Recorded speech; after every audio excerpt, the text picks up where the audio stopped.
السلام علیکم مفتی صاحب، میرا سوال یہ ہے کہ حاملہ عورت جو ہے نا، ان سے نا سجدہ نہیں ہوا کرا جا رہا نا، تو کیا وہ تکیہ رکھ کے اس پہ سجدہ کر سکتی ہے؟ برائے مہربانی جواب دیں۔ السلام علیکم۔ وعلیکم السلام ورحمۃ اللہ وبرکاتہ۔ حاملہ عورت سے سجدہ نہیں ہو رہا، کیا وہ تکیہ رکھ کر سجدہ کر سکتی ہے؟ اس کے بارے میں آپ نے سوال کیا ہے۔ حاملہ عورت اگر سجدے کی حالت میں نہیں جا سکتی تو اس کا طریقہ کار یہ ہے کہ وہ رکوع کی حالت میں کم جھکے اور سجدے جو 2 سجدے کرنے ہیں اس میں وہ زیادہ جھکاؤ پیدا کر لے، اس کی نماز ادا ہو جائے گی۔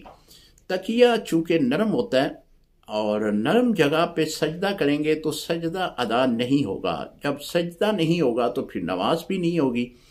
تو اب حاملہ عورت کا نماز پڑھنے کا جو طریقہ ہے وہ یہ ہے کہ وہ اگر بیٹھ کے پڑھ رہی ہیں تو رکوع کی حالت جو ہے اس میں جھکاؤ کو کم کر دے، اور جو سجدے کرنے ہیں سجدے کی حالت میں جائے تو اپنے آپ کو تھوڑا سا زیادہ جھکا دے۔ اس طرح نماز پڑھ لے، نماز ہو جائے گی۔ السلام علیکم ورحمۃ اللہ وبرکاتہ۔